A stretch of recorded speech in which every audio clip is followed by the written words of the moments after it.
কখনো কি ভেবেছেন 2 টুকরো কাপড় দিয়ে কুর্তি বানানো যায়? হ্যাঁ যায়, তবে সেটা কিভাবে আমি আজকে দেখাবো আপনাদের সাথে। জর্জেট কাপড় ও লেস দিয়ে ইউনিক ডিজাইন দেখাবো কুর্তির জন্য।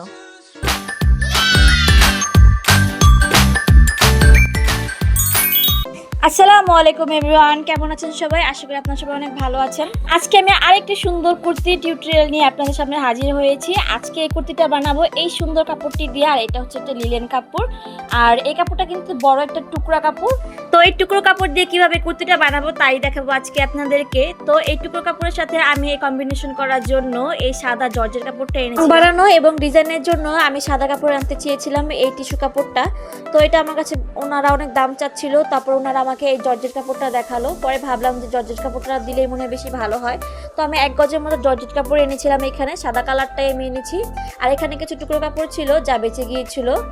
আর এখানে আমি 2 রকমের লেস এনেছি। একটা এনেছি হাতার জন্য 1 গজ, আর এই লেসটা এনেছিলাম আমি 4 গজ জামা এবং হাতায় দেওয়ার জন্য। তো কোথায় কোথায় এই লেসগুলো দিয়ে ডিজাইন দেই সবই দেখতে পারবেন। আর এখানে আমি কিছু ডলার এনেছিলাম, এখানে 2 শেপের ডলার এনেছি। এগুলো দিয়ে কিছু ডিজাইন দেওয়ার চিন্তা ভাবনা ছিল আমার। তো সামনে দেখতে থাকুন কি কি ডিজাইন দেই। কুর্তি বানানোর জন্য প্রথমে আপনাদেরকে এই টুকরো কাপড়টা দেখিয়ে দেই। এই কাপড়টা দিয়ে কিন্তু আজকের কুর্তিটা বানাবো। তো দেখতেই পাচ্ছেন একটা টুকরো অনেক বড়, আর একটা টুকরো ঠিক এইরকম চিকন। তো এই চিকনটা দিয়ে আমি ভেবেছি যে সামনের পার্ট দিব, আর বড় টুকরোটা দিয়ে পিছের পার্টটা দিব। আমার ইচ্ছে ছিল যে কামিজ সিস্টেম কুর্তি বানাবো, বাট এটা কাপড়ের জন্য এটা কামিজ সুন্দর লাগবে না, যেহেতু সামনের পার্টে জোড়া পড়বে। এর জন্য এটাকে আমি গোল শেপে বানাবো, এরকমই একটা চিন্তা ভাবনা করে রেখেছি। বড় টুকরোটা দিয়ে আমি পিছের পাটটা বানাবো, এর জন্য আমি আগে এটা কাটিং করে নিব। এর জন্য আমি এখানে গলা এবং কাঁধের জন্য 7 ইঞ্চির মতো নিয়ে নিয়েছিলাম, এবং মোড়া দিয়েছিলাম 6.5 ইঞ্চি, এবং মাজা এবং বডি এখানে আমি 10 ইঞ্চির মতো দিয়েছি। কুর্তির সম্পূর্ণ মেজারমেন্টটা কিন্তু নির্ভর করে আপনার উপরে।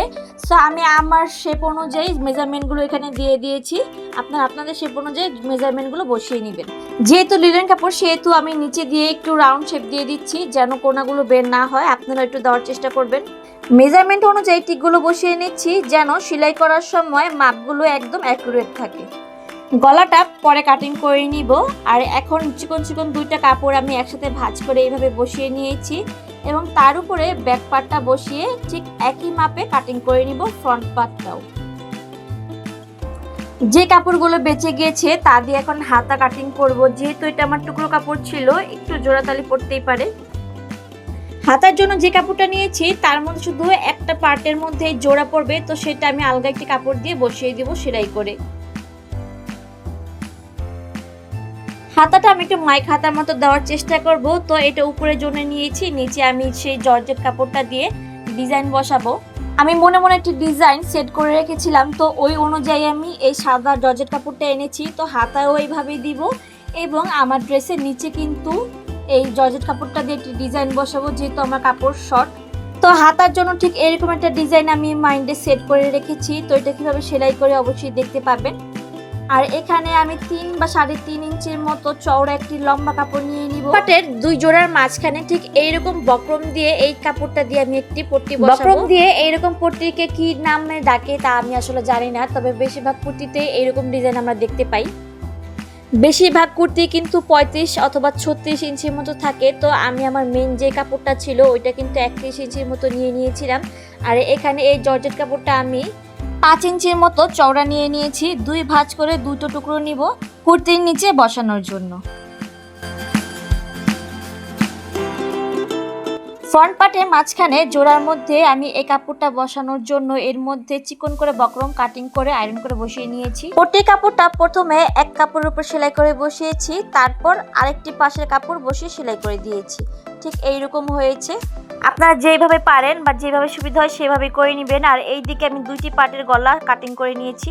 সামনের গলা আমি 4.5 ইঞ্চির মতো দিয়েছি, অর্থাৎ ছোট গলা দেওয়ার চেষ্টা করেছি। তো মাঝখান বরাবর আমি একটু ফাঁকা রেখেছি, এখানে একটা বোতাম ঘর দিব যেন পড়তে সুবিধা হয়। গলার বাম পাশে আলগা একটি কাপড় দিয়ে পট্টি করে নিয়েছি। এখানে কি রকম ভাবে বসিয়েছি দেখতেই পাচ্ছি। গলা পাইপিং সিস্টেম করেছি, উল্টো পিঠে কাপড়টা বসিয়েছিলাম, দেন ভাও পিঠে এনে এভাবে চাপসিড়ি দিয়ে বসিয়ে দিয়েছি।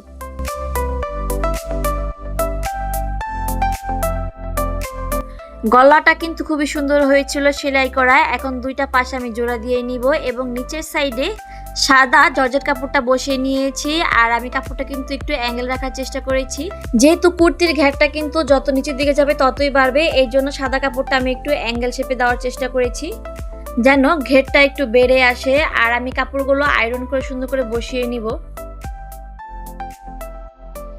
এখন হাতা সেলানোর পালা। জামার নিচে ঠিক যেই রকম ভাবে জর্জেট কাপড়টা বসিয়েছিলাম, হাতাও ঠিক সেই রকম ভাবে জর্জেট কাপড়টা সেলাই করে বসিয়ে নিব।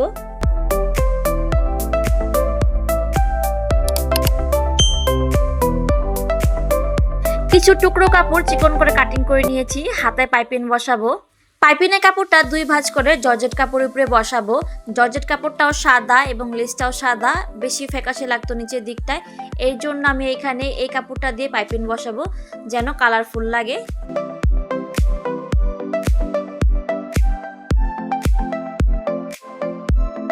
এইখানে আপনাদেরকে দেখাই পাইপিনের নিচে আমি কিভাবে লেসটা লাগাই। তো নিচে দেওয়ার জন্য আমি এই লেসটা এনেছিলাম, এটা 30 টাকা নিয়েছিল। পাইপিন বসানোর পর যে এক্সট্রা কাপড়টা থাকে সেটার উপরে আমি লেসটা বসিয়ে তারপর পাইপিনের কাপড়টা ঠিক এইরকম ভাবে ভাঁজ দিয়ে বসিয়ে দিব। ঠিক এইরকম ভাবে যদি আপনারা সেলাই করেন যে এক্সট্রা কাপড়টা আছে এইটার উপরের দিকে আসবে না, অর্থাৎ জর্জেট কাপড়ের উপরের দিকে আসলে কিন্তু এটা দেখা যেত। তো আমি এইভাবে লেসের নিচে এটা দিয়ে দিব, এক্সট্রা কাপড়টাও না দেখা যায় এবং পাইপিংটাও সুন্দর হয়। তো মোটামুটি আমার লেসটা বসানো হয়ে গিয়েছে আর এই পাইপের উপরে আমি আরেকটি টপ স্টিচ দিয়ে নিব। আর যেহেতু এটা একটা লিলেন কাপড় এবং জর্জেট কাপড়, এগুলো আসলে সেলাই করার সময় একটু উঁচা নিচা হয়ে থাকে, যখন আয়রন করবেন তখন কিন্তু অনেক সুন্দর করে বসে থাকবে।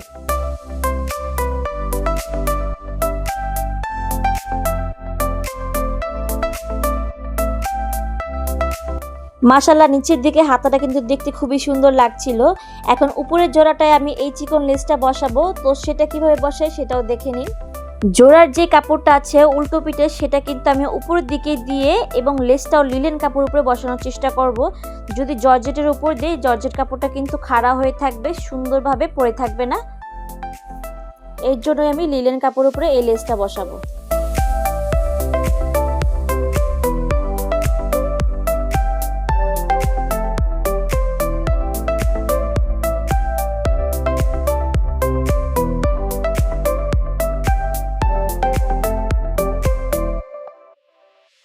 তো এইরকম ভাবে লেসগুলো বসে আমি হাতাটা কমপ্লিট করে নিয়েছি। এখন নিচেও ঠিক এইরকম ভাবে পাইপিং বসাবো হাতার মতো করে। এর জন্য চিকন চিকন করে আমি অনেকগুলো পাইপিনে কাপড় কাটিং করে নিয়েছিলাম আর সবগুলো কাপড় জোড়া দিয়ে নিয়েছি। এখন নিচের দিকে ঠিক হাতার মতো করে এইরকম ভাবে পাইপিং বসিয়ে নিব এবং এক্সট্রা কাপড়ের উপরে লেস বসিয়ে পাইপিংটা চাপসিলি দিয়ে বসিয়ে নিব। একটু ভালো করে খেয়াল করলেই আপনারা বুঝতে পারবেন আমি লেসটা ঠিক কিভাবে বসাচ্ছি।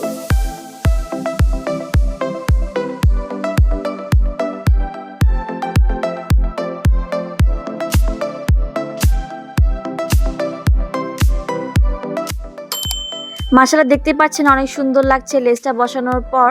আর ফ্রন্ট পার্টে কিন্তু আমি 2 ধাপে লেসটা বসাবো, একটা উপরের জোড়ায় এবং একটা নিচের জোড়ায়। ফাইনালি আমার কুর্তিটা কিন্তু কমপ্লিট হয়ে গিয়েছে। হাতাটা বসানো আপনাদেরকে আর নাই দেখালাম, আপনারা সবাই জানেন কিভাবে হাতা বসানো হয়। জানি না ভিডিওতে আসলে আপনারা কেমন দেখতে পাচ্ছেন, বাট বাস্তবে কিন্তু জামাটা খুবই সুন্দর হয়েছিল আর কালারফুল ছিল। আর প্রতিটা ডিজাইন কিন্তু খুবই ইউনিকভাবে করার চেষ্টা করেছি।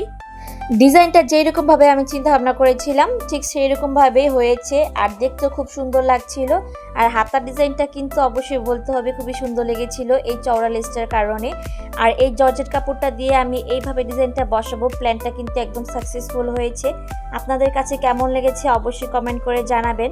আর এইরকম টুকরো কাপড় দিয়ে যে আসলে সুন্দর জামা বানানো যায় ঠিক এই কুর্তিটা এবং টিউটোরিয়ালটা দেখলেই আপনারা বুঝতে পারবেন। ঠিক এইরকম সুন্দর সুন্দর ড্রেস ডিজাইন করার ভিডিওগুলো পেতে হলে আমার চ্যানেলটি সাবস্ক্রাইব করে রাখবেন এবং বেল আইকনটি প্রেস করে পাশেই থাকবেন। আজকের জন্য এখানে আল্লাহ হাফেজ।